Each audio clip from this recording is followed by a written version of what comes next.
Oh, hey Annie, thanks for dropping by. Appreciate that. And thank you for you guys shouting out that you can hear me and stuff. If you're in here from the Rotolight user group and that sort of thing, then let me know. It'd be great to see who's actually coming through from there. I'm sorry that the link that we had previously is different, but looks like you guys are finding it, so I think we're good. So what are we doing today? Rotolight have asked me to come on, do like a bit of a takeover, right? Jump in here on their channel and chat about my sort of thoughts and opinions on the Rotolight lights themselves. We did a workshop on Saturday, actually, and it was like the first sort of lighting event of its kind, really, in that we had a whole ton of people there on Saturday. We did it in Studio 88 here in sort of northwest London there, and a really good day, really good day. But appreciate the fact that not everybody could make it. Tickets were limited. I mean, it sold out, which was amazing because it was a last minute event. So yeah, really. Pleased that it was successful as it was, really.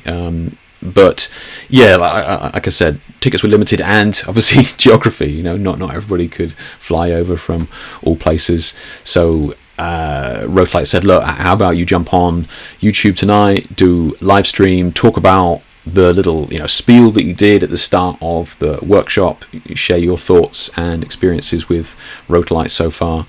And so I thought, great opportunity to do that. I've loaded up the PDF here, like the workbook and that sort of thing. I've spoken about this, or some of my thoughts and some of the pages from this PDF, and on my Facebook page when I did a live stream a few weeks ago. So I appreciate some of this may be a repeat for some of you guys, but hopefully it'll be sort of new information for many of you.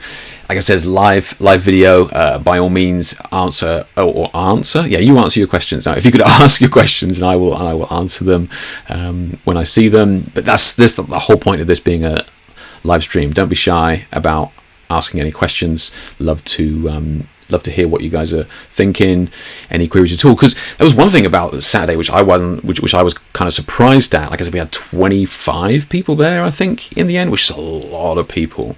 We had 3 models working simultaneously with us, rotating around the different sets and that sort of thing, so it was a super busy day.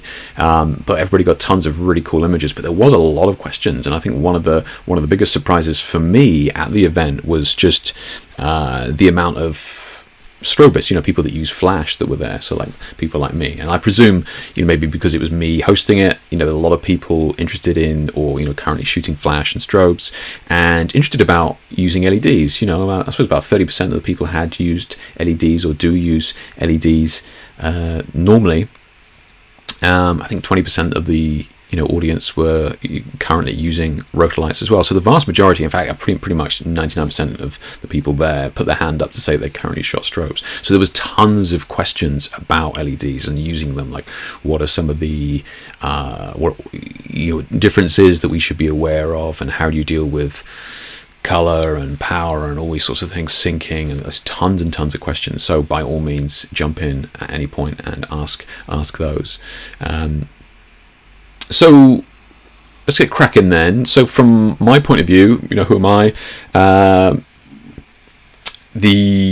sorry, Vlad's there. Have I ever told you that I use speed lights on my studio work? Mate, if you're using speed lights, Rotolights will be just a dream for you. Just talk about easy street. Speed lights are very tricky to use.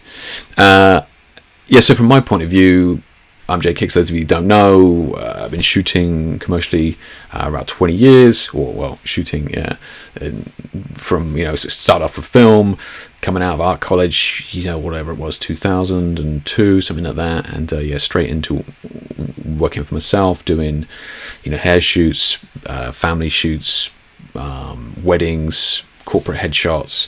It's what I would refer to as like a postcode shooter, right? So somebody who man with camera will travel sort of thing, and that was pretty prevalent years ago on film. It was just you just went where you were needed, and you shot like charity events, photographed like an antique book in some secret airtight bunker underneath the Oxford University, and just like stuff like those jobs don't exist anymore. Like photographing an old book, you just do it on your phone now. So back then it was a very different industry. But yeah, that's sort of how I started out. Did that for a few years, and then the digital age kicked in, and it became pretty tricky to kind of make a living back then when the digital age kicked in, you know, because everybody had a digital camera. So it's very difficult to justify your worth when, you know, you go to a client and, you know, you quote a price and they're like, well, my mum's brother's uncle around the corner has got a digital camera, and it's actually a really good camera. It takes really good pictures. We don't really need you. So there was a couple of years there at the start where, like, where the industry took a real dip with regards to, you know, trying to justify your worth when it was actually the skill behind the camera, not just the fancy camera itself. So I took a bit of a gap then, and I came back. And when I came back, I sort of worked full time in a studio for many years, and at that point, you know, it was like a salary, it was terrible pay, but you know, you certainly were getting the mileage under your belt, and, you know, many hours behind the lens. And did that for a few years, and it was during that sort of time where I sort of developed this quite bright, colourful, bold, vibrant, coloured imagery that you see from me now. So it was a little bit of a process, but really, you know, working in that studio, you day to day, it was just like clients would just come in and they just want the white background stuff, right? And yeah, just want high key, you know, which is very, very easy to do for anybody. So that's kind of how I started out, and just day in, day out, just doing high key stuff. And it was just like, I got to do something different. So really the colored gels thing came from almost a rebellion against that simplicity, if you like. And I know I've been asked in the past, like, how did that start, like the colors and that sort of thing. It really was me desperate to try and do something different, you know, something that would alleviate my boredom. And, you know, I would start to play around with the color gels and work with that, and then over time, you know, clients would start to see what was possible with colored lighting, and then fast forward a little bit longer, and people would start to come in and ask for the colored lighting, and it became more of a regular thing for me in the studio. And then and it got to a point where obviously that style took off hugely years ago, and I was able to leave the studio and go it solo again, as it were. So that's kind of where I am now. And I think that, you know, like the bold, brilliant colors that we see now from my work is, you know, almost commonplace now. It's pretty normal. But you've got to think, you know, 7-10 years ago when I was first playing with colored lights and colored gels, you know, people were like, what on earth is this guy doing? You know, he's crazy, right? Why have you turned that girl bright blue? What on earth's wrong with you? You ruined that photo. I mean, these are some of the things that people would actually say to me. So it's all very well to look at the stuff now and go, oh yeah, it's really cool, that sort of thing. But you've got to remember that, you know, it wasn't always the norm. So I suppose fast forward to today then, like I said, I've been working with strobes for about 20 years, and it was about 6 or 7 months ago, I suppose 8 months ago, I was asked into I was down in a studio for a meeting with somebody else, and Rotolight were there. And at the time, Rotolight were down to showcase some of the lights and that sort of thing, and I wasn't really there to see their lights, right? I was, you know, they were just there doing their thing, and that was fine. I know Rod was actually, you know, Rod, the main guy there at Rotolight, he was actually there showcasing the lights, and I was kind of, you know, I'll sit there and have a look and that sort of thing, but I'm not really here for that. I'll let you get on with your little LED show, and then, you know, and then I'll move on. But as soon as they started to, or as soon as Rod started to play with them and, you know, get them out and show me the features, and I was like, okay, yeah. And then started to actually take some pictures with them, and I was instantly blown away by the quality of the light that was coming from these. And I know it's kind of, and I'll talk about quality of light in a minute, but it is one of those things that's hard to describe, and I'll kind of go through why I think it's so important and what quality of light means to me.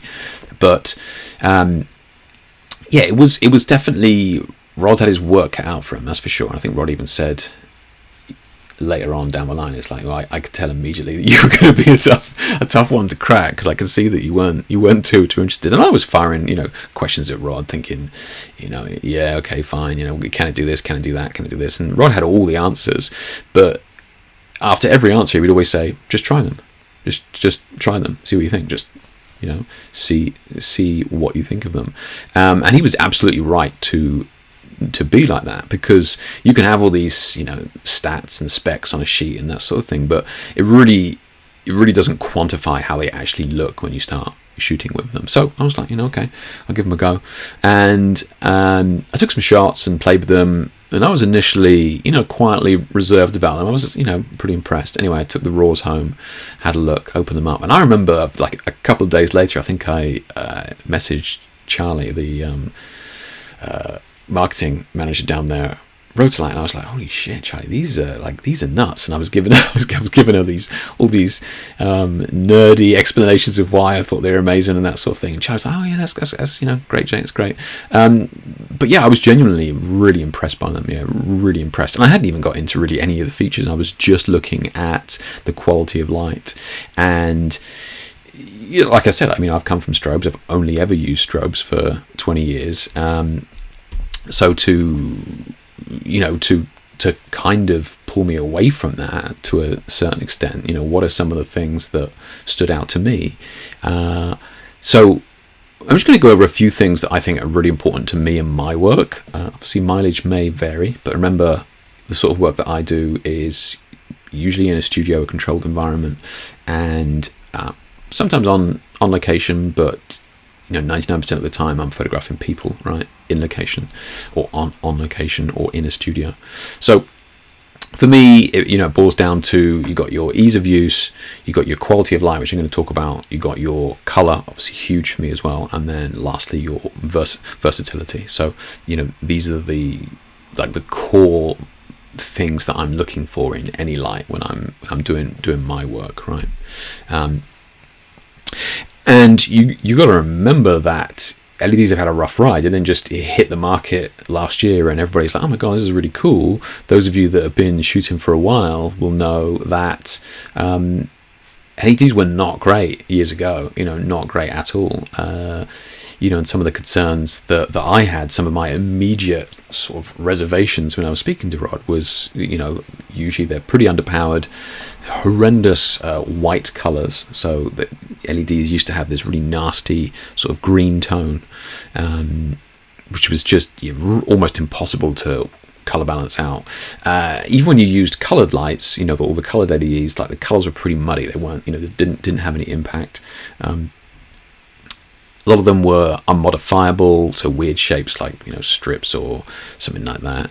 And in my opinion, they were pretty expensive for what they did. They were costing way more than strobes, and like they were doing far less. So LEDs have certainly had a rough ride. And Rotolight's been going, I think, for over 10 years now, and that sort of thing. So my initial resistance was, maybe like many of you who've been shooting for a while, like some of your concerns about LEDs, you're probably along the similar sort of lines as me.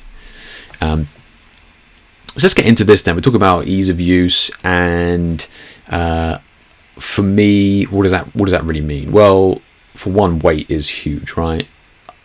If I'm going to a shoot with 4, 5, 6 lights, then that weight starts to add up real quick. Heaven forbid you've got to do a shoot like that by yourself. So my strobes, they're like 3.5 kilos, whereas like the AEOS 2s, which is what I normally use, is going to be half that. Coming in at 1.5 kilos. These things weigh honestly next to nothing. Yeah, next to nothing.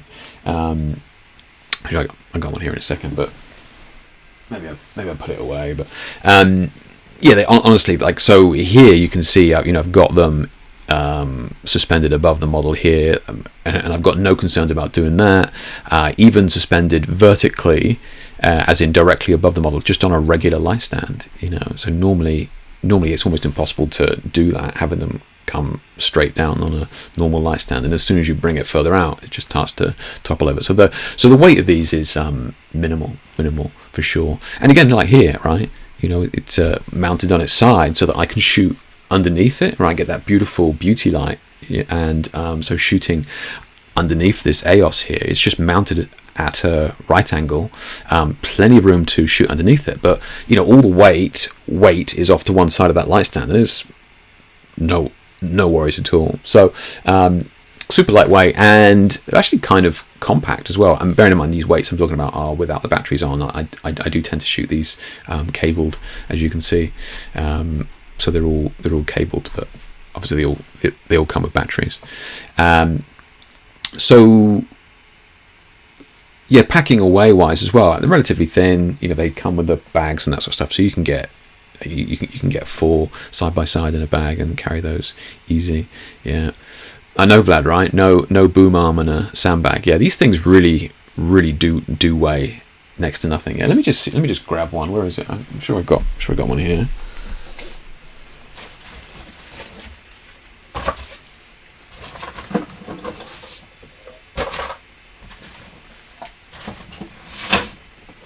Yeah, so let me just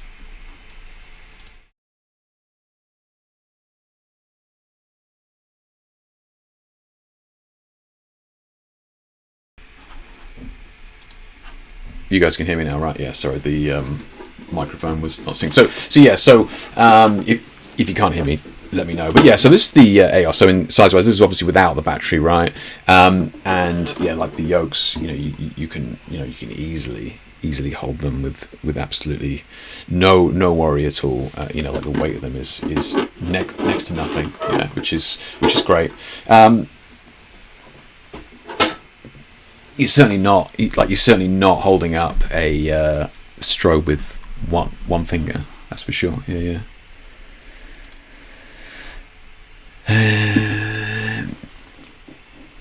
So Kenneth says, I'm still trying to grasp how to use my Rotolight to get the most out of them. Okay. Can you narrow that down a little bit, Kenneth, as to what are you trying to achieve? Are you coming from speed lights or strobes and that sort of thing, and you're like, okay, now I've gone the Rotolight and I can't get the same as what happened before, or are you just looking at images and going, wish there was something to make my images look a little bit better than what I'm after? Hey BJ, how you doing? So yeah, like lightweight, very easy to transport around by yourself. Yeah, this is the battery, by the way, so that the battery is the heaviest thing. So if you're going to be using the batteries, then fine, but if you're not using the batteries and you don't need to carry around 4 or 5 batteries, then yeah, you can easily carry 4 of those EOS 2s, no worries. Yeah. Okay. So follow on for that, like the ease of use, like obviously weight is one, but accessibility and usability. So all of the EOS 2s, especially, and the new ones, as in the Pros and the Neo 3s, the Pros as well as the regular ones, they all have this touchscreen on the back. And it's exactly the same size touchscreen on the Neos as it is on the EOSs.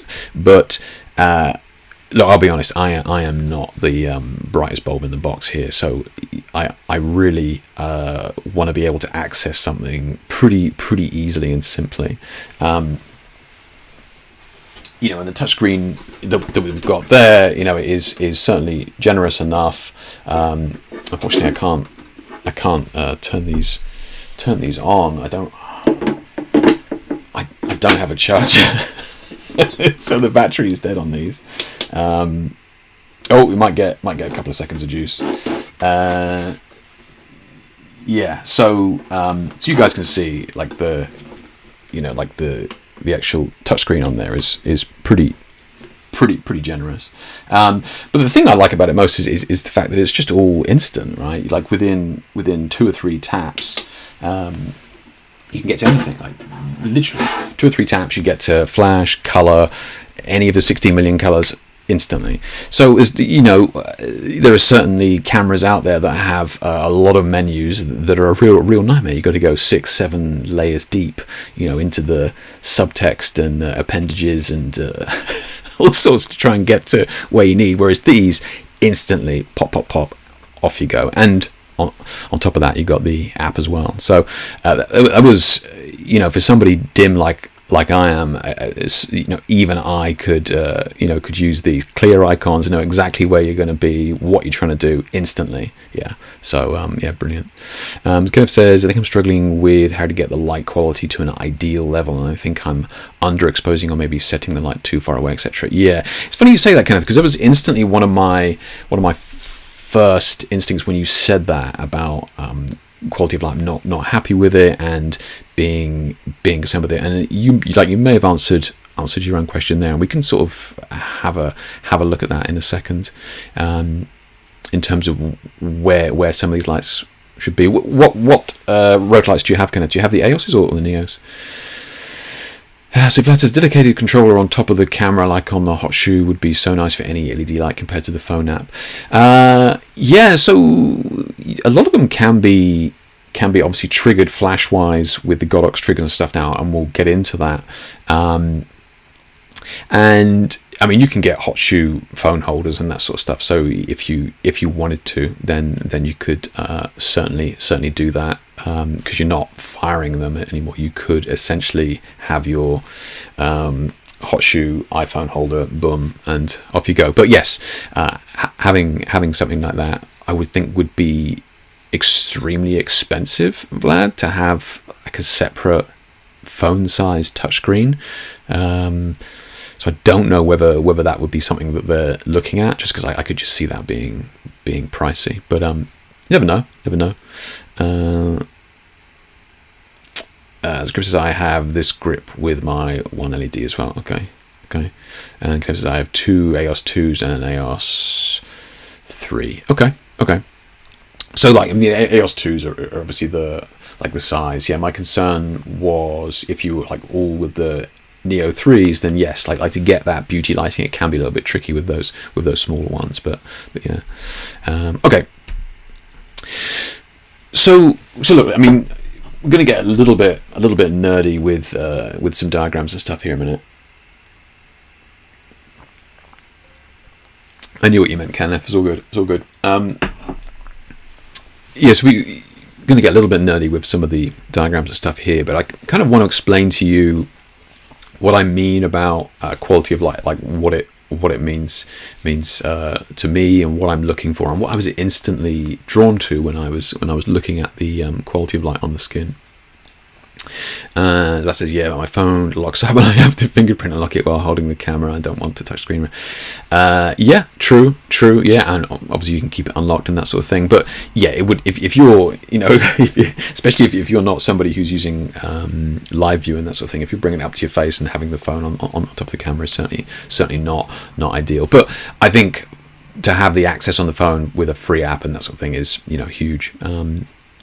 Some people mentioned at the workshop, actually, so Jake, you're not using the phone app, and there's absolutely nothing wrong with the phone app. It's just so easy on the back of the lights. It's just boom, and then you're done. Like it's just so simple on the lights themselves that I actually don't really use the phone app. The only time I do use the phone app is when, like, I've done a shoot where the lights was up in a tree. One a couple of weeks ago where there was a light on top of a wardrobe. Like I'm not climbing up there every time to adjust it. Just on the phone, boom, boom, boom, job done. Yeah. So, quality of light, what it means to me, and so collimating light is something that happens all the time with us, but it's maybe something that we've gone away from in recent lighting or recent photography, should we say. Like, we used to do more of this or see more of it than we do now, and I think cost has sort of prevented this beautiful quality of light from being accessible to many of us. So what is collimating light? Well, collimating light is when rays of light travel in parallel lines. Okay, so they're traveling straight. Yeah. So, like here, for example, I got this LED fill light, right? So what's happening here is the light is just going out everywhere in all directions. Yeah. So that's not collimating light; it's going everywhere. The best example of collimating light that we see most days, especially if you live outside of the UK, is going to be daylight, right? Sunlight. And the reason for that is the sun is just colossal. It's just massive, huge, vast light source. And for us on planet Earth here, we're tiny, minuscule in relation to it. So as a result, we're just seeing a tiny section, the light that hits us. We're seeing this just minuscule section of the sun's rays. So those rays are actually pretty much traveling in parallel lines when they hit us. And this is why you'll hear pretty much everybody saying daylight is the best, the best type of light. It's the most beautiful looking light, and it is. Look, I've been shooting for strobes for 20 years, and even I'm it's so difficult to get the same quality of light as you get from daylight. If anybody who's doing a shoot and doing it outside and knows what they're doing is just going to get beautiful results every single time. It's not difficult at all to shoot in daylight. It's because that light is just looks so beautiful on the skin. Okay, as a result, you get very clean shadows, right? So very nice crisp shadows if the sun is high in the sky and unrestricted on a clear day. Very crisp, razor sharp shadows. Again, very difficult to get that sort of crisp, razor sharp looking shadows in the studio. So collimating light is those parallel rays of light. And in our world, we kind of try to emulate that a little bit, and we have done in the past. One of those ways is with Fresnel lenses. So Fresnel lenses are these ridged pieces of glass. I don't know if I got one here. I think I might have. Give me 2 seconds. I might have one here.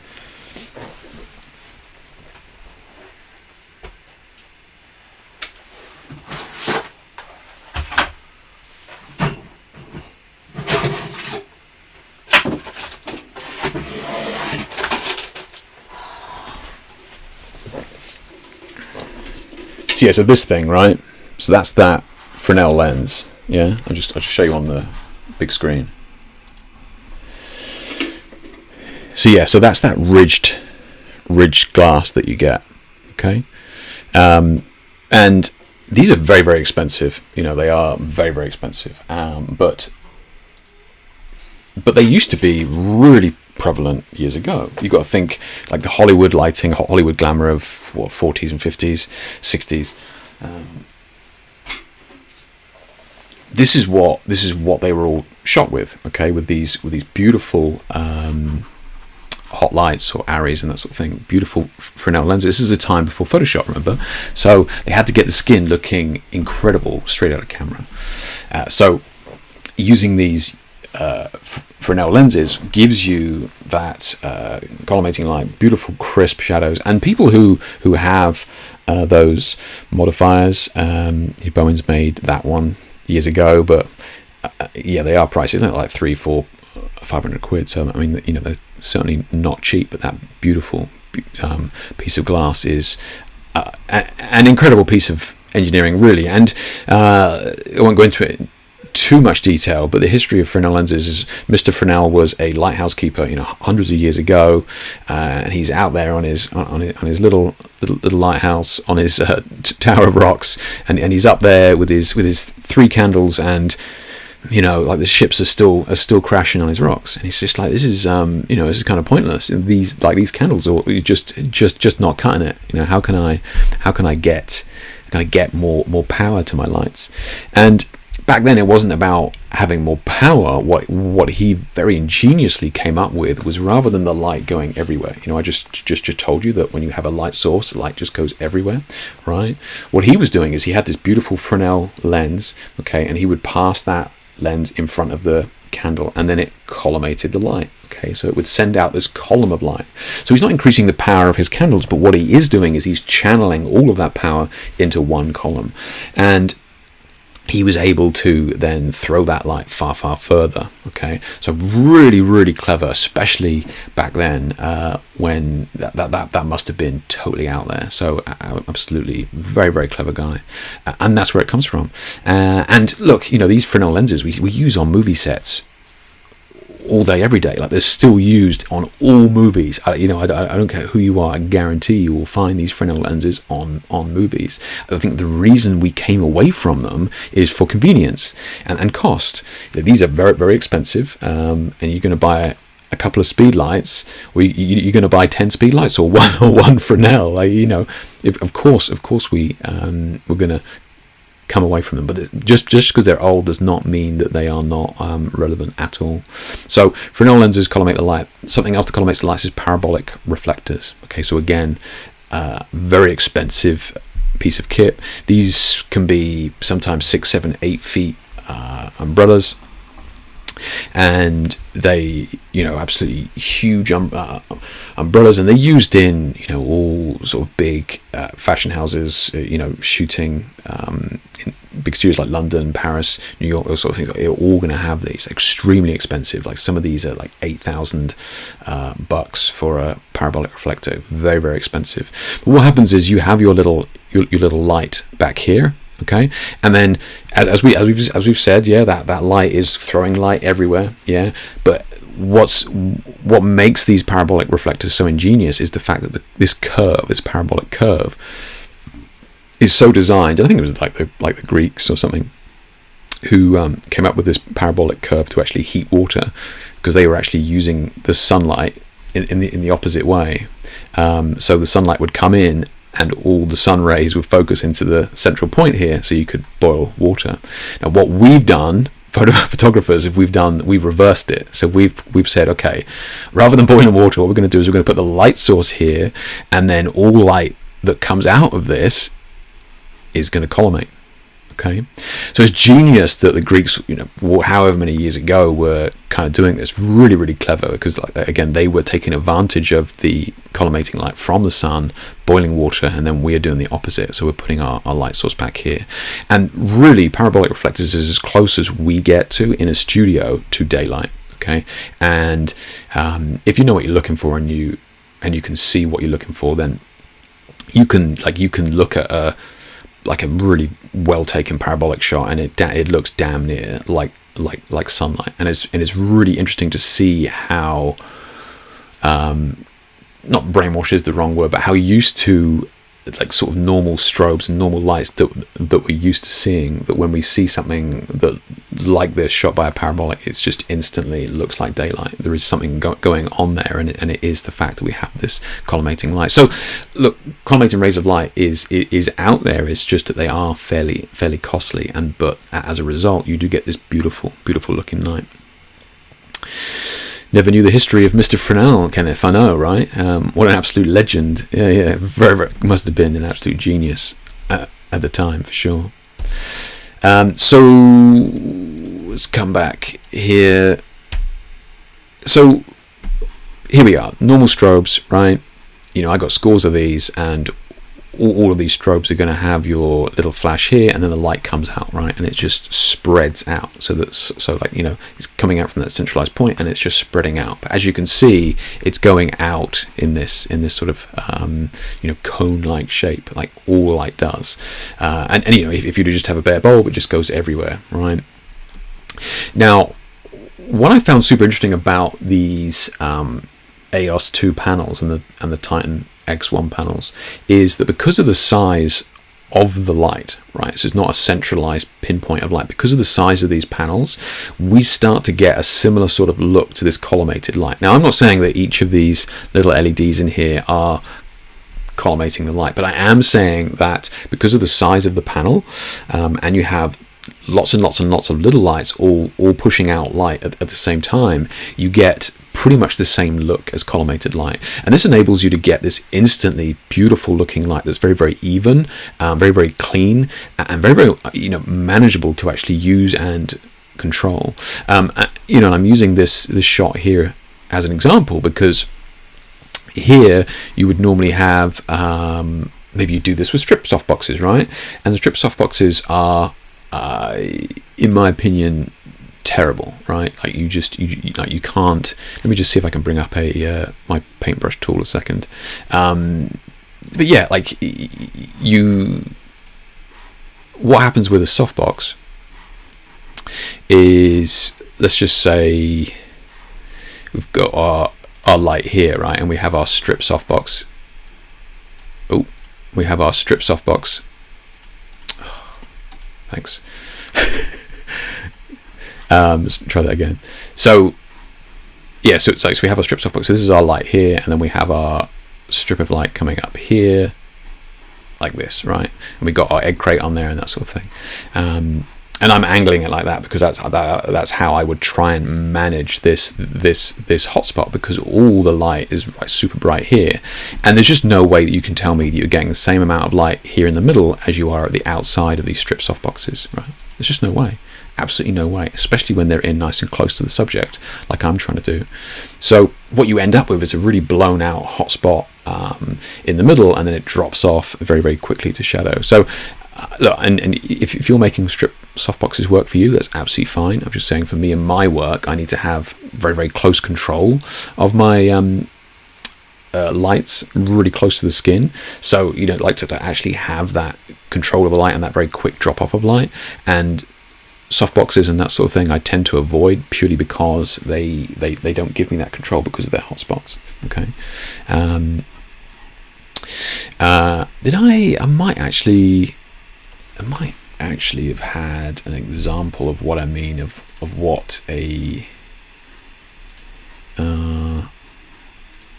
I thought I did it here. So like here you go. Here's a softbox against a wall, right? So we have this this instant drop off. Yeah. So we have this hotspot here in the middle, and it instantly drops off. Okay. Compare that to something like a beauty dish, right? So we have this pretty much the same exposure here in the middle as we do towards the outside. So this is not hotspotting, and this is a very clean, even light, right? So you get, this is why you always recommend something like a beauty dish or something like that that's going to collimate the light in this way to give you a far, far cleaner light.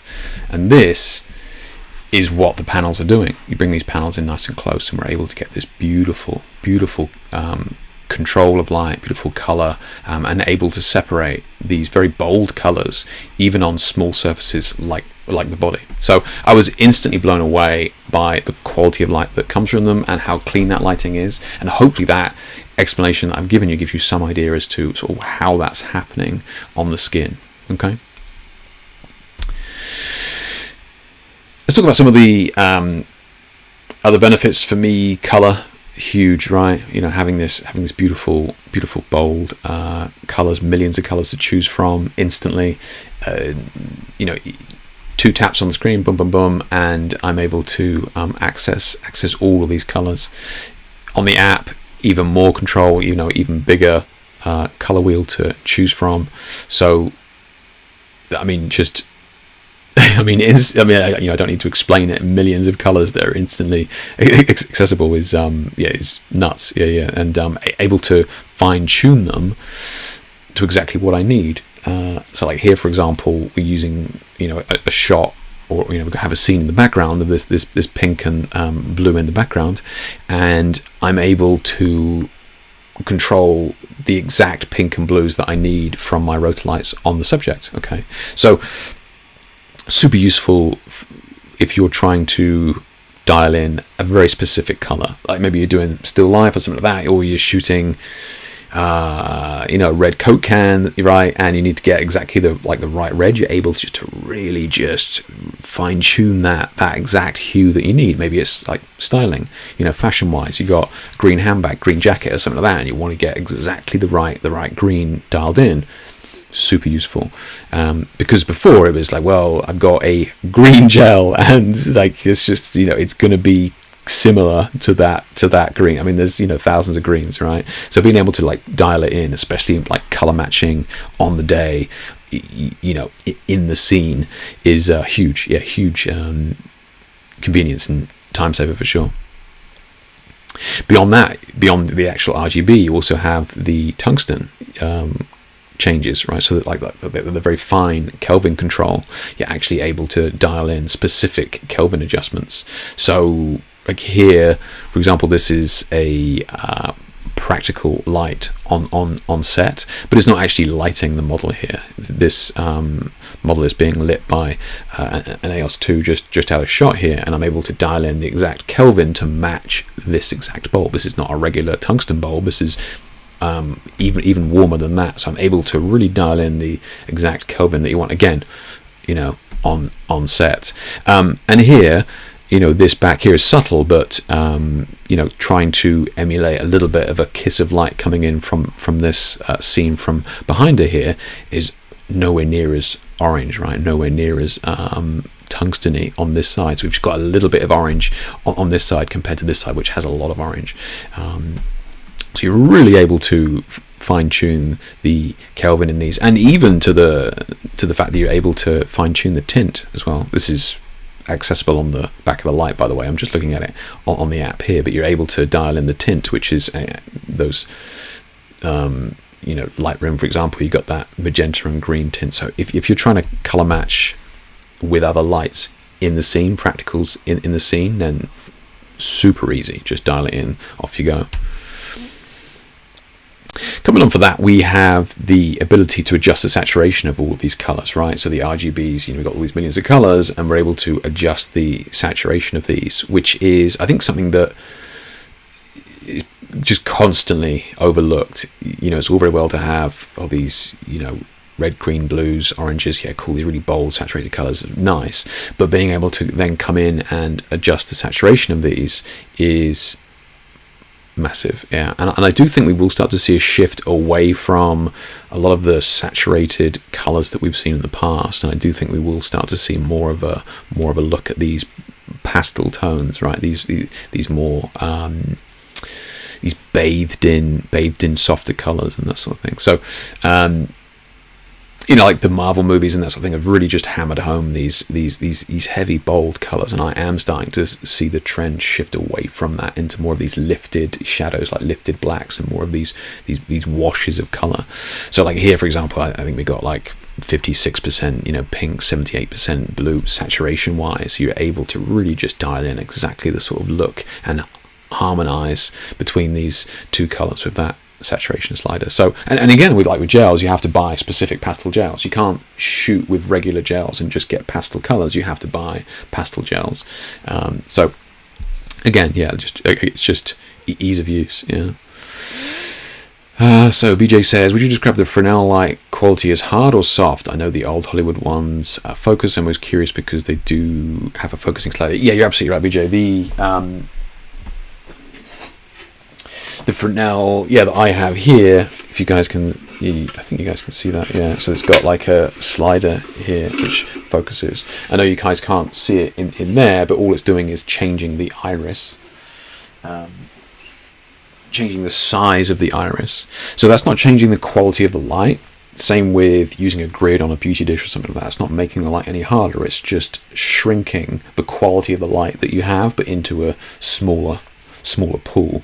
Okay, so the Fresnel is a really great question. Is would you classify it as a soft or a hard light? And I do think that there are certain lights that straddle these lines. Beauty dish is another one that I think is kind of on the middle ground between hard and soft, and I think that it can be quite hard light in the fact that the shadows are quite dark, but there's a very gradual soft transition between hard and light. Between light and shadow. Sorry, there's a very soft transition between light and shadow, but the shadows are very, very dark. And again, because it's a controlled pool of light like that. Same with the beauty dish. Because of the size of it as well, especially in relation to the subject, it's almost soft because of how big it is in relation to the subject, but it's quite hard in the fact that it has these very clean, quick transitions between light and shadow, more so than a softbox. So Vlad's saying, you're so making me want to go shoot, and I got nothing planned this week, but blog post and boring office stuff. I know, well, that's the thing, right, with these Rotolights is because you have so much creativity just all on that little screen there. My brain has been buzzing with it, because even things like I want to start seeing if there's stuff that I can do with this, with this tint. I've never really had the option to do that before. I'm kind of interested to see, if you can get talking about these softer pastel tones and that sort of thing. I'm kind of curious as to what I could kind of do with getting some of these interesting colors on purpose, not being accurate, but playing with some of these tints. So you're right. Yeah, that sort of, once you get into the mindset of being creative and all these tools making it just so easy to be creative, it is it is a lot of fun there.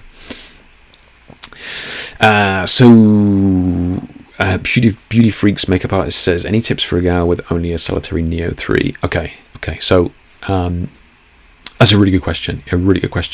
So Neo 3, those of you that don't know, Neo 3 is like a smaller one. I was just trying to see. I think I do have one here, I think.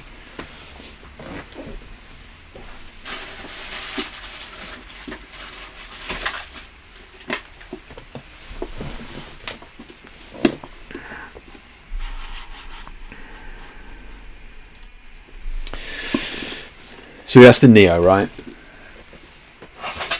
Compared to the AEOS. So AEOS, Neo 3. Okay, so it's obviously a lot smaller. Okay, so one thing I was going to touch on later on was about getting some of these. Now I use the AEOS 2s pretty much exclusively. I do have these, and I will use them for a background light, maybe a hair light, and that sort of thing.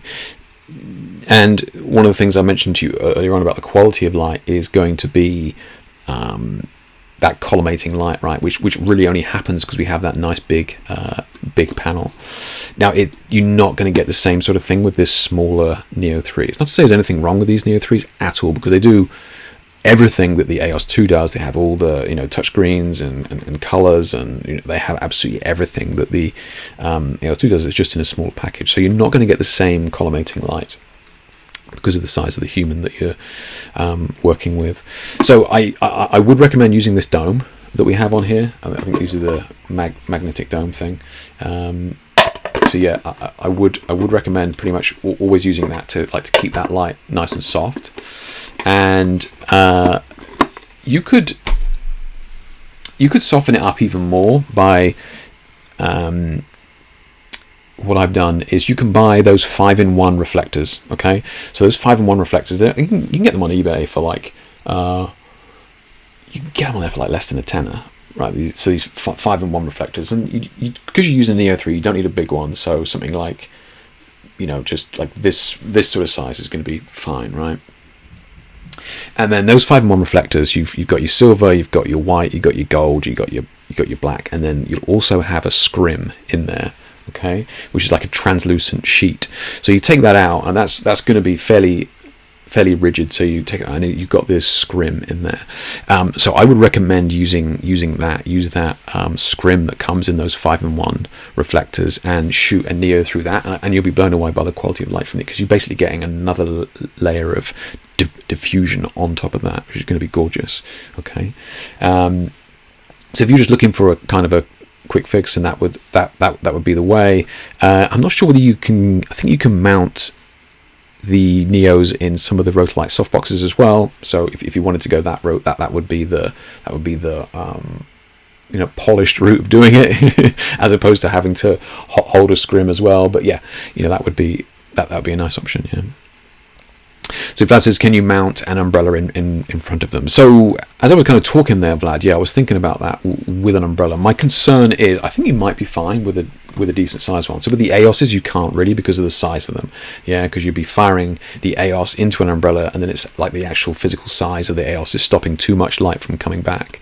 But I was thinking that you could definitely use this with an umbrella, and that would be a good option as well. Especially, I'm just trying to think that you don't want too much light. You don't want this to be stopping too much light from bouncing back in the umbrella. But I could see that being an option. You got the screw at the bottom there, and you'd be good to go for sure. Yeah. I hope that helps answer, or at least give you an idea of something to play with. Yeah. Okay, so Vlad mentioned diffusion umbrellas there. I'm just going to come out and say it. Never use diffusion umbrellas, please. So all the things that I said were bad about softboxes a minute ago with the hotspots, diffusion umbrellas, which is basically shoot-through umbrellas, that's my understanding of them, is that you're getting the hotspot of a softbox, and then you have an open umbrella at the back that is just firing light around your space as well. So speed lights, strobes, rotolights, whatever you're doing, don't use shoot throughs. Yeah.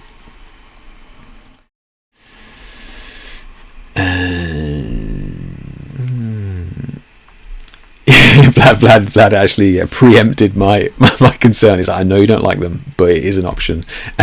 Yes, you're absolutely right, Vlad. You're absolutely right. It is an option, and it might be an easier option than trying to mount a bracket with a scrim and that sort of thing. Umbrella is you can easily mount an umbrella and it's good to go. But yeah, so good suggestion, Vlad. Yeah. So let's move on then. So versatility, one light does it all. And from this, I was kind of wanted to mention, like, one of the biggest questions that I get asked about, using LEDs and that sort of thing is, well, can you use it? Can you use it outdoors? Does it overpower the sun? I'm not used to this question. Apparently, LED users are used to this question, but as a strobist, I don't normally get asked this. But as soon as I started to use these, one of the biggest questions I got: so can it overpower the sun? Like, who is going out there and overpowering the sun with a light? That's, if you want to go outside and make it dark outside and then add your light, you just be doing that in the studio. So I don't really know who's going out there and overpowering the sun with their light. I think the better question is, can you use them in conjunction with daylight? Maybe that's what they mean. Because like overpowering the sun, no, you can't. Can you use them outside in conjunction with daylight? Yes, you absolutely can do. This is what this shot is here. So I'm shooting outdoors, so I've shifted the Kelvin on my camera to make the daylight very, very cold. Is what we can see. This very, very blue lighting here is actually daylight. I've just shifted that daylight to blue with my Kelvin, and then I've just added I think this is actually a Titan here, but it would just be the same with an AEOS, and I've shifted the Kelvin of the light to be nice and warm, and we just added in this beautiful warm kiss of light on the left hand side of the model here. So yes, you can definitely use it with the sun for sure. Yeah. Beauty Freak says it does. Just joined Kickstarter for two AEOS Pros, but learning with an AEOS. Nice. So you got the AEOS. Okay, so brilliant. So you are absolutely good to go then. So if you've already got the AEOSs in the future, and the Neo will be perfect for like a hair light or background light.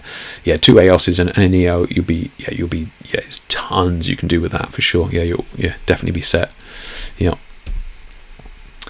Again, using it outdoors. This was outdoors location shoot. We got daylight out here, and we've got AEOS up here in the tree. This is the one in the tree that I was, with the app. We've got another one, another AEOS on this side. So she's being lit from behind and in the front there. And again, just warming up the Kelvin of these lights. Because, and again, we've made this daylight. You see, like these plants and that sort of stuff is being lit by daylight, and so the rest of the shot has gone this sort of bluey greeny color thanks to the Kelvin shift, and then just adding that very warm Kelvin in from the Rotolights, and you're able to get this sort of gorgeous, slightly ethereal look. Yeah. So yeah, Kelvin controller outdoors, super useful. So let's just check the questions before I carry on into this next deep topic. So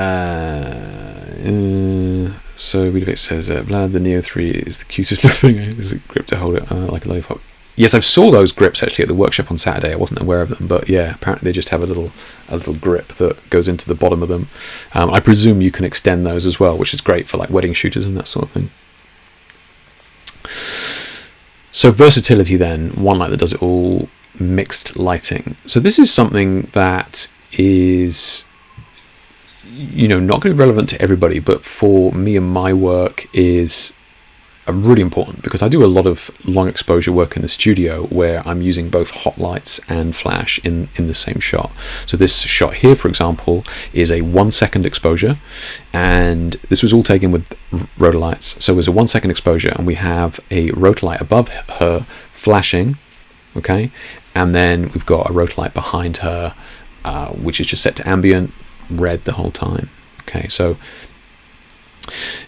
what I find interesting is that these Rotolights are able to flash, okay, or pulse, whatever you want to call it, but they're able to have a burst of light similar to a flash. And Rotolights are actually the only LEDs that can flash in the full RGB spectrum. Okay, so you may have seen, a couple of older LEDs in the past that can, that can pulse or whatever, but these ones are the only ones that actually flash in the full RGB spectrum. So that means a couple of things. The flash is an extra stop of power. So if you were like, I just need a little bit more power from these lights, if you set it to flash, it basically overclocks the LEDs for a millisecond, and you get an even brighter light for a moment. Okay, so it gives you a little bit more power. You now have lights that can do both things, right? So normally in a shoot, I would have to take 2 or 3 flashes and 2 or 3 hot lights, tungsten lights to the shoot. Now the Rotolights do both, yeah? So the Rotolights are the ambient lights as well as the flashes. So they're able to do both things, which is huge for me. Certainly makes my life a lot easier with that, and you're able to flash and use ambient at the same time in the same shot very, very easily. And this is kind of a new concept for me, really, in that I wasn't really aware that the LEDs could flash like this, because LEDs are on constantly, and like surely that's why you're buying them, right? You want these LEDs to be on constantly and have that ambient light. That's why you're buying them. So the LED like flash utility was like, well, I've already got flashes. It's not really a big, not really too much of a big deal. Like I've explained, the ability for them to do both things simultaneously is huge. Flash and ambient. I don't need to take 2 lights. I can just take 1 light into the shower. Showing your age if you get that reference. But there's also a couple of technical things that I find interesting about these LEDs that I'm going to go through now. Those of you that shoot with flash, you may be sort of used to the fact that, that flash goes off and the flash is very, very quick, right? It's instantaneous flash. And for the most part, you're right. It is a very, very quick flash, right? But the flash light does have a duration. So what's going on here? We have this flash tube, right? This is the normal flash tube around the outside. It's a glass tube, hollow tube, and inside that tube is xenon gas. Okay, so what happens is that one end of this tube it's ignited, right? This gas is ignited, okay, and then it sort of like explodes around that tube, as it were, and so you have this explosion of light, and then as it dissipates, and this graph, I apologize for another graph, but I'll be quick. This graph simulates that brightness, okay, that kind of explosion of light. So you have this graph here where like the flash ignites the xenon gas, and that explosion starts to go up, okay, and then up here is its brightest point. That's when that flash is when that explosion is at its brightest, okay, and then that explosion will dissipate. You've seen slow-mo shots of explosions. That's exactly what's kind of going on here. So that flash then dissipates, okay. So that explosion is going on the whole time your shutter is open, right? So, and then down again, okay, and it's measured in this bell curve here. Now, most lighting manufacturers are actually only measure the flash being on, the duration of that flash when it gets to 50% brightness, okay. It measures it when it's at maximum brightness, and then it measures it until it gets to 50% darkness, 50% brightness again, okay, and then it stops the measurement. So really, this is how the flash manufacturers quantify or measure the time flash duration.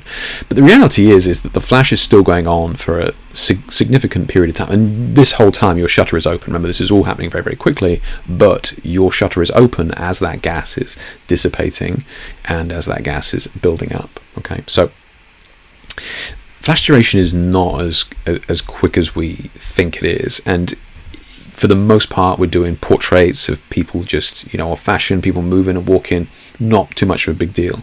But if we want to photograph like something really fast moving, here I'm just showing you an example of metal ball bearings being dropped onto a metal plate here. So I wanted to do a test to kind of see how flash versus LED kind of looked, right? So these, I'm just using strobes. I've got a metal plate here, metal balls, and I'm just dropping these metal ball bearings on this plate, and you can see that, you know, we have this sort of tail, right? This kind of tail off of light. So we initially capture the ball bearing to begin with, but then there's still gas left dissipating. Yeah, so there's still brightness in the actual shot itself, and we end up with these ball bearings not looking frozen in space at all, right? There's a lot of movement there because of how that flash works.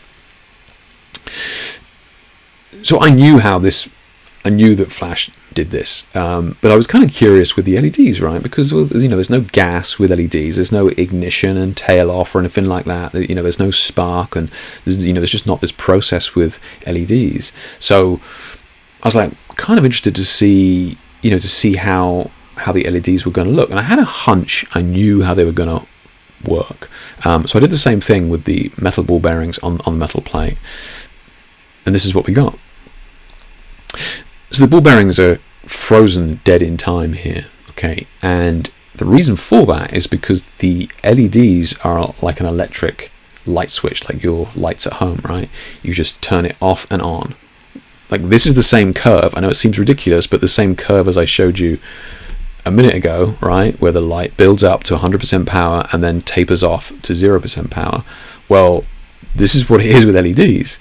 It's a light switch. It's as soon as you turn it on, it's 100% power, and as soon as you turn it off, it's 0% power. Okay, so this is like, when I was playing with this, I was like, I had an idea this is what was going to go on, but I was like, gee crap, they are frozen dead because of that, right? Because of that reason. So like this flash duration for LEDs is huge, right? It means that you're going to get crisper images. And look, the power is definitely not there yet to like equal powerful strobes, but like, mark my words, I guarantee that all LED lighting will be flashing like this in 5 years time or something like that. It's just no way. It's just no way they won't be. It's just, like having the ability to flash like that, freeze motion like this. You're taking away. By taking all the benefits of flash and all the benefits of LED and putting it into one package, right? The benefit of flash of being able to freeze things. Well, for the most part, these LED lights, because of the way that they actually pulse the power instantly on and off, they're actually freezing far easier than like a strobe will, right? Kind of nuts. And again, you can do this in 16 million colors and that sort of thing. So you got tons and tons of versatility with this and what you can actually do. And you're able to get very, very cool shots like this. Again, so I'll just explain what's happening again. So as a flash, but the LED pulse above with white light, and then there's ambient light, red light behind her. And again here, exactly the same sort of thing. She's flashed from the front here with the LEDs, and then also flashed with the blue. So I've got a blue flash, okay, and then the background is red ambient light. So super interesting, and again opens up other creative options with being able to combine both ambient and flash within the same shot with the same light of the same color. I won't go into it too much here, but in the past you weren't able to do that because the tungsten would be one color and the flash should be another color. So you couldn't flash and use ambient at the same time because there's two different colors, tungsten and flash. So with these you're able to flash and use ambient modeling of exactly the same color. Very, very interesting for sure. Yeah. Again, getting my brain thinking about new ways of working. Yeah. BJ says, do you see some of the softboxes where the light faces the other way as a good workaround to prevent some of the hotspots from softboxes? Do you mean like softboxes being fired into a wall? Is that what you mean? Or I would never really, if I'm understanding you correctly, softboxes where the light faces the other way. Oh, you're talking about, that is essentially an umbrella, right? So the softbox is facing you, but the light inside is facing the other way. Is that what you mean, BJ? Because I think, that's basically like a square umbrella kind of thing. But yes, umbrellas which is why I use umbrella. I haven't used a softbox as a key light in over a decade. I absolutely detest the things. So I would use umbrellas. Yeah, that would be my advice to try and limit that hot spotting, is to always use umbrellas or beauty dishes for sure. Okay, so I've sort of shared my nerdy thoughts as to why I like these Rotolights so much and what I think they're going to do for the quality of my work and some of the creative possibilities that they're going to open up for me that maybe would have been such a pain in the ass to try and achieve in the past. I don't have to own 16 million gels. I can just use one light. I don't need to take both a hot light and a flash to a shoot. I can just use one light. Being able to, what you see is what you get. It's crazy, absolutely crazy to me, especially with modern cameras, right? Those of you shooting mirrorless, you're looking through, you got your EVF there. What you're seeing through that camera is exactly what you're going to get when you press the button. I mean, that you don't have to go back too far in time for most people to say that you are technically cheating, right? Photography has never been easier. You've got lighting that enables you to use any color you want, and you're able to see exactly what you get before you press the button. Absolutely nuts. Absolutely nuts. Yeah, crazy. And look, at the moment, the biggest concern is power, right? Those of you shooting, fashion shoots in a studio and that sort of stuff, day in, day out, and that sort of thing, that you're going to be concerned about the brightness, right? And I think that if you're in a controlled environment, like in a studio or even a home studio or something like that, and it's even remotely dim, these are going to be absolutely fine for what you need. And look, modern cameras are getting better and better quality in terms of their sensitivity to light, right? So this is kind of interesting, talking to like young people coming out of art college and stuff now. They've never shot film, right? Don't even know what film is really, but they're coming out of art college, and ISO is a term, is an archaic term to them. It doesn't really mean the same thing it does to us. You could substitute ISO for ND filter, because it's essentially the same thing on a digital camera. So their concerns about noise is it just doesn't exist. You could shoot ISO 400, 800 on modern cameras now, and nobody's going to know any difference, and young people coming out of art college now learning photography do not have the stigma of ISO back when some of us, myself included, were shooting film 20 years ago. You're shooting on 200 ISO, you're really taking a risk. You're going to have to if it gets any noisier, you're just going to have to turn it black and white. But now even on my crappy archaic DSLR, I would shoot 800 ISO and not really think twice about it. So I do think the sensitivity of camera tech is coming up, and the brightness of LEDs is getting brighter and brighter all the time. Like here, for example, look, this new version is 25% brighter now than it was 12-18 months ago. These are getting brighter all the time. So the pro versions of these lights, which is what I've just been showing you the regular ones. I don't have the pro ones yet, but yeah, these pro versions of the lights, you're going to get 25% brighter. Okay, I mean, brightness is always good, right? You're going to have that Godox compatibility. It's been a mistake there. You can have that. This is a trigger, right? So I think I was told a bunch of triggers that you can use, but you got your Ellen Chroms in your Pro Photos and Godox and that sort of thing. But most people have a Godox trigger, and you'll be able to fire the flash on these with a Godox trigger, which is huge. So thinking about it as well, this is one thing. This is not like the mirrorless shift that we had to do years ago, where everybody's like, right, well, I got to sell all my lenses and get a new camera, get new lenses. I got to shift my entire ecosystem over to mirrorless. this is not like this with LEDs, and I'm doing this as well. I have a couple of panels here, and I'm augmenting my flashes with the LEDs. Now over time, I'm sure that I'll have more LEDs than flashes, right? So you can just gradually add these LEDs to your setup. You don't need to, well, that's it, I got to sell all my flashes. No, these things work together, especially now with these pros, with the Godox compatibility. I keep reading that weird word, the Godox compatibility. You'll be able to fire all your lights at the same time, right? Which is nuts.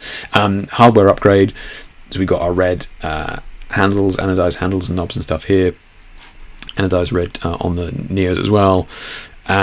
New SFX for filmmakers. So this is going to be your gunshots and disco and TV and flickering and all that sort of stuff. Those of you that shoot video, even more comprehensive SFX is in there as well. Aperture dimming. I haven't used this myself, but briefly what that means is inside these lights will basically be like a lighting exposure chart already inbuilt into the pros. So you'll tell it, look, I want to shoot at ISO 100 at f2.8 and my light is 5 feet from the subject.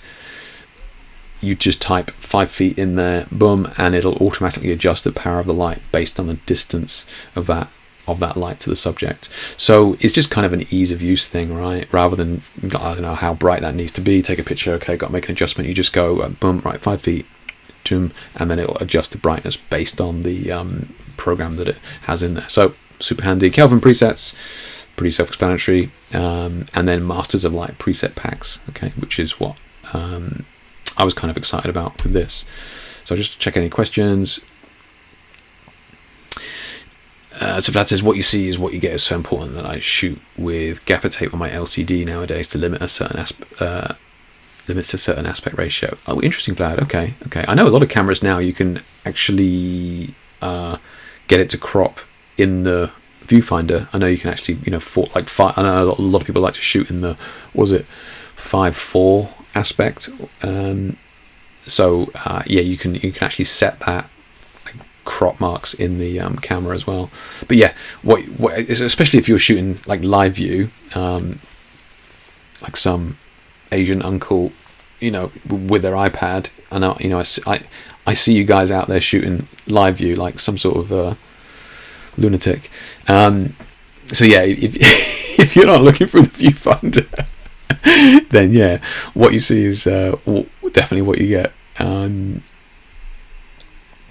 Great time to get into photography. I know, yeah. Beauty Freaks, it's honestly, it's never ever been easier than this to get good at taking pictures, for sure. I'm on the D750. Nice Vlad. Yeah. So I'm on the D850. I think that's what it is. Yeah. So I'm only a couple of decrepit steps in front of you. Yeah. So Beauty Freak says, I started on mirrorless Lumix G1 many moons ago, and LED panel lighting as a makeup artist to mirror the lighting as a shoot. Yeah, super useful for you guys. Yeah, so I'm totally skipping flash. Hopefully it won't limit my understanding. No, it certainly won't do. No, not at all. And it makes total sense for what you're doing, especially with beauty work, right? Because you want to be able to see exactly what that makeup's looking like, and then sometimes it's kind of difficult to see if if it's slightly darker, and then the flash goes off, and then you look at the shot and it's like, oh my god, I can see all those imperfections in the makeup that I couldn't see before. But whereas now, if you're shooting with ambient light, your LEDs, literally what you see is what you get. You're going to be able to see exactly how that makeup is going to look as soon as you hit that button. So it makes total sense for you. Yeah. I shoot 65 by 24. That's an unpopular. Vlad, you are bordering on being a hipster there, mate. You got to be careful. You got to be real careful with that. 850 has one thing that I want: focus peaking. Yes, that is true. Yeah, I should use it more. But if I upgrade, I think mirrorless is the way to go if I want decent range on the Wi-Fi. Yeah, one thing I do, and I would agree that the focus peaking on something like the Sonys and that sort of thing, with getting an old Helios lens on something like that, would be so quick, because like focus peaking through the viewfinder and that sort of thing would be awesome. Yeah. Okay, so just lastly, Annie's had a question in there. Annie says, just technically, in order to set up the firmware, you need 2.0 memory stick. I went shopping and couldn't find any 2.0s, but only 3.0s. Informing the buyer would be great, so you can start using. So Annie, you're talking about, so you've picked up some Rotolights, have you, Annie? Nice, okay. Is that what you're saying? In order to set up the firmware, you need a 2.0 memory stick. Interesting, I went shopping and couldn't find any 2.0s, but only 3.0s. Really? No way. Interesting. And 3.0s don't work? Okay. I appreciate the shout out there, Annie. Yeah, I will, well, I'm sure somebody at Rotolight will probably watch this at some point to check that I haven't just been playing Megadeth for an hour. But yeah, no, I'll certainly pass that on. Yeah. Oh, nice, Annie. Nice. Congratulations. Got an AEOS 2 and EO 3. Brilliant. That's great. Was that because of me, or like just out of interest? Yeah. Oh shit! Somebody from Rotolight is actually watching. I was just about to break out into song, but I'll have to hold back. Okay, so the Master of Light packs. So there's a couple of Masters of Light, me being one of them, which means that we can have like a color pack in there, and I've put together 10 colors that I use day to day, as it were, right? Like my sort of like 10 most popular colors, and I haven't just gone for like primary red and bright blue and that sort of thing. Like I have gone for, you know, colors that they're a little off key that I think would be more useful to most of us. And I split them into two sort of sections. We got my saturates here, so we've got, you know, like the sort of pinks and the blues that you always see me, you know, using in my shots. These are these colors, right? We've got the purples, the oranges, and the yellows. So nice sort of, you know, mix of bold, saturated colors there. And then I've got another 5 colors that are the pastel colors, right? So these are going to be these really soft, just washes of color, which will be a nice sort of intro to people like wanting to sort of play with these softer pastel tones. And I've chosen some of these pastel tones as well to actually work together to kind of create different colors as well. So like if you're shining this pink and this blue kind of onto the background, you kind of get like a nice sort of, you know, soft lavender color as well. So some of these colors will actually mix nicely as well, which is sometimes rare for some colors, but I have chosen them to specifically work well together. So here you go, some examples here of the dusty pink, you know, coming in from camera left here, and then got that powder blue coming in from camera right, and then I've just got that nice burnt orange in the background there. So taking the dusty pink, powder blue, and then the burnt orange from the saturates, you know, for this one. So just to create these beautiful, and I absolutely love this shot, and this setup as well. It's such a beautiful setup to create some gorgeous colors. Yeah. Let's check out what's arguing over here in chat. As curious USB, you should probably be backward compatible support. Fair. You see the reason why I got myself Rotolights. Oh, thank you, Annie. That's really nice of you to bring that up unprompted. That's really kind of you. Yeah. I now have a 2.0 memory stick. All is good. Thought it would be nice for clients to know. Absolutely, Annie. Yeah, it's really good. It's actually, I'm sure, interesting for Rotolight to know as well.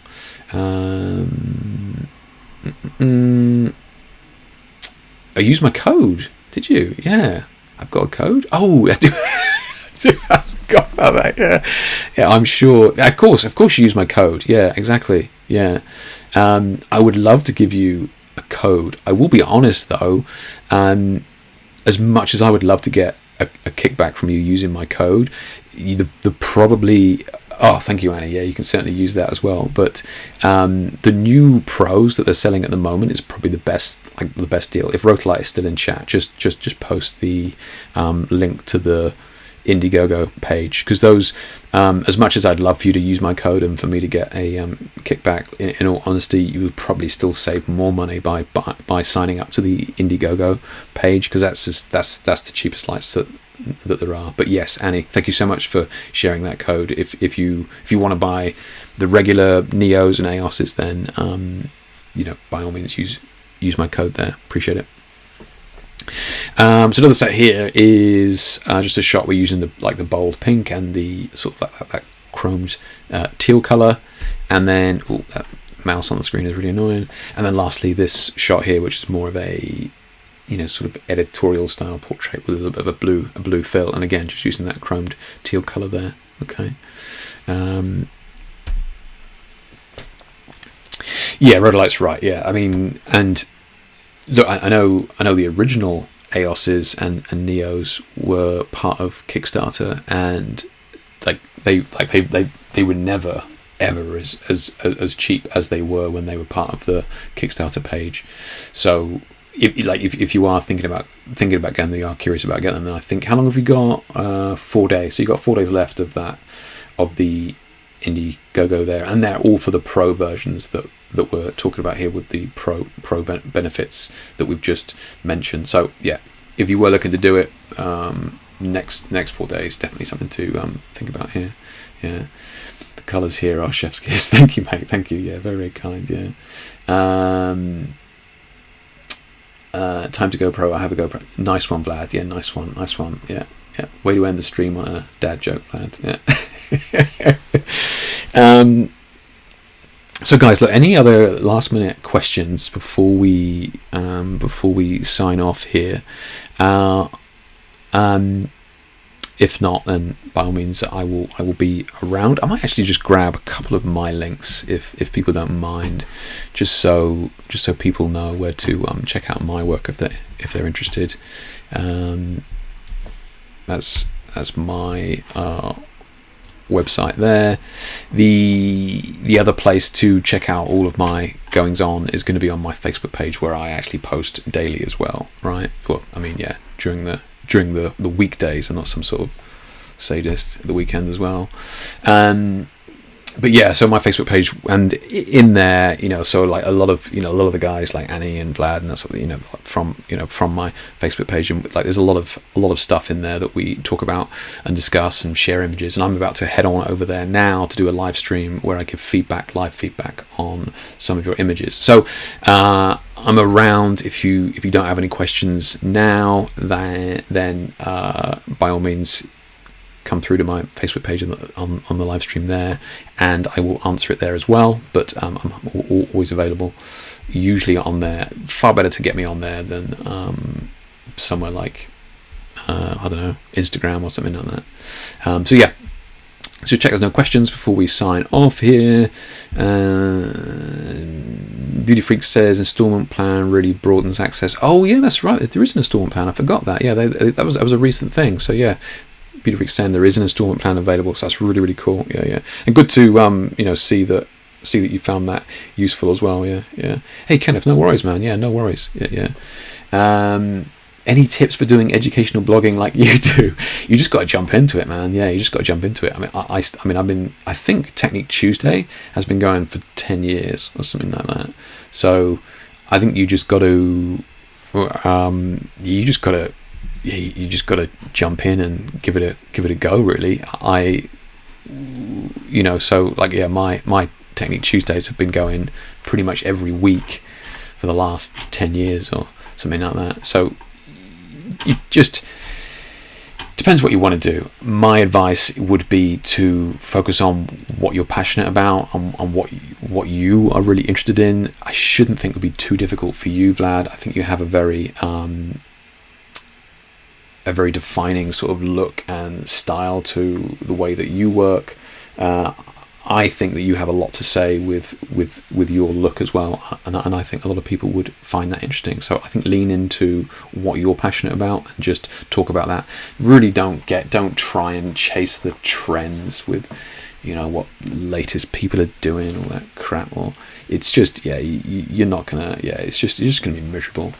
And think about evergreen content as well, like creating stuff that is going to be viable for years to come. If as opposed to reviews, right? Review is great, you get this wedge of people interested, and then nobody looks at that review 2 weeks later. So yeah, that would just be my top level tips there. I just started. I'm shocked at how many eyes my article on adding grain got. There you go. You see, man. Yeah, stick to what you know. Stick to what you're passionate about, and like you'll get your own little group of nerds like I did. What I want is to put spotlight on some crazy deep side photography, not one click easy. Exactly, man. Yeah, focus on what you're passionate about. Okay. Right then, so unless Rotolight themselves have anything else that they wanted me to add or talk about, anything that they wanted me to do, then by all means chuck that in chat and I will cover it. But I think that is kind of everything. Yeah. Just lastly, just some light modifiers some of the light modifiers that allow you to fire them like an umbrella. So for the most part, just real quick, what I'm using, I'm just firing them into V flats. Yeah, so I just made my own V flats. So you can by all means make your own V flats pretty simply. That's what I did. If you're interested, I've got an article here just real quick, just whilst I wait for Rotolight just to come back in case they need anything. Where did I? I'm sure it was in here somewhere. If not, I'll talk about it in my live stream in a second. But yeah, just firing them into V flats or even like a white sheet. Just hang up a white sheet, something like that. Fire them into a white sheet. Doesn't need to be fancy. Or like a white window blind. Oh, here you go. Yeah, like a white window blind is really useful because it lays flat when you're hanging it, but also packs away real small. So if you want super soft lighting like something like this, just bounce them into V flats. Yeah. So all good. That Rotolight says no, all good, Jake. You are free to go. Mastering glitter. That's what I want to see from Vlad. Vlad's getting all the user input now. Go for it. Yeah, these lights are definitely cool. Thanks for sharing. Hey, no worries, man. Yeah, no worries. Annie, thank you for having Jake on board. He's amazing. I'll be checking out the link for the pro versions. Thank you so much, Annie. I appreciate those kind words. All right, guys. Thank you so much for joining and for all the questions. I appreciate you guys jumping in. It's been a pleasure. Stay safe, and I shall see you next time.